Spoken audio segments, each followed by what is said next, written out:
ಏನೇನೆಲ್ಲ ಟೆಸ್ಟ್ಗಳು ಮಾಡ್ತಾರೆ ಏನು ಫಸ್ಟ್ ಆ್ಯಸ್ ಈಗ ನಿಖಿಲ್ ಅವ್ರು ಹೇಳ್ದಾಗೇ ಕುಮಾರಸ್ವಾಮಿ ಸಾಹೇಬ್ರಿಗೆ ಲೈಕ್ 3 ಸತಿ ವಾಲ್ ರಿಪ್ಲೇಸ್ಮೆಂಟ್ ಆಗಿದೆ. ಅವ್ರು ವಾಲ್ ರಿಪ್ಲೇಸ್ಮೆಂಟ್ ಆಗಿರೋದ್ರಿಂದ ಅವ್ರಿಗೆ ಸಹಜವಾಗಿ ಲೈಕ್ ಬ್ಲಡ್ ಥಿನ್ನರ್ಸ್ ಅಂತ ಹೇಳ್ತೀವಿ, ಅದನ್ನು ಕೊಡ್ತಾ ಇರ್ತೀವಿ.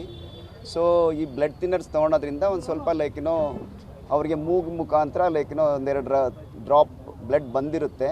ಅದನ್ನು ಇಲ್ಲಿಗೆ ಬಂದಾಗ ನೋಡಿದಾಗ ಅದು ರಕ್ತ ನಿಂತೋಗಿರುತ್ತೆ. ಹಾಗಾಗಿ ನಿಂತೋಗಿರೋದ್ರಿಂದ ಏನೂ ಆತಂಕ ಪಡೋ ಅಂಥದ್ದೇನಿಲ್ಲ.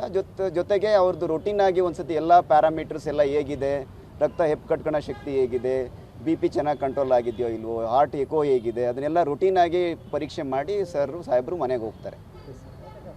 Thank you. ಏನು ತೊಂದರೆ ಇಲ್ಲ ಸರ್, ಸಹಜವಾಗಿದ್ದಾರೆ.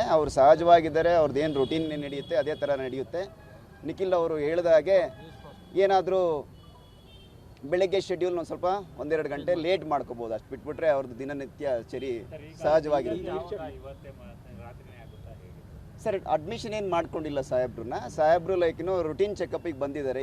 ಈಗ ಮೂಗಲ್ಲಿ 2 ಡ್ರಾಪ್ ರಕ್ತ ಬಿತ್ತು ಅಂದಾಗ ಯಾರಿಗೇ ಆಗಲಿ ಸಹಜವಾಗಿ ಆತಂಕ ಕಾದೇ ಆಗುತ್ತೆ. ಹಾಗಾಗಿ ಏನಾಗಿದೆ ನೋಡ್ಕೊಂಡು ಹೋಗೋಣ, ಚೆಕ್ ಮಾಡಿಸ್ಕೊಂಡು ಹೋಗೋಣ, ಯಾಕೆಂದರೆ ಹಾಗಾಗಿ ಬಂದಿದ್ದಾರೆ. ಈ ಥರ ಅಂದರೆ ಒತ್ತಡ ಜಾಸ್ತಿ ಆದಾಗ ಬರುತ್ತಾ ಅಥವಾ ಎಲ್ಲರಿಗೂ ಸಹಜವಾಗಿ ಅದನ್ನೇ ನಾವು ನಿಮ್ಮೆಲ್ಲರ ಮುಖಾಂತರ ಹೇಳ್ಕೊಳೋದಿಷ್ಟೇ, ಆರೋಗ್ಯಕ್ಕೆ ಪ್ರಾತಿನಿಧ್ಯ ಕೊಡಬೇಕು. ಅದನ್ನು ಅವ್ರಿಗೂ ಗೊತ್ತಿದೆ, ಅವರು ಸಾಕಷ್ಟು ಒತ್ತು ಕೊಡ್ತಾ ಇದ್ದಾರೆ.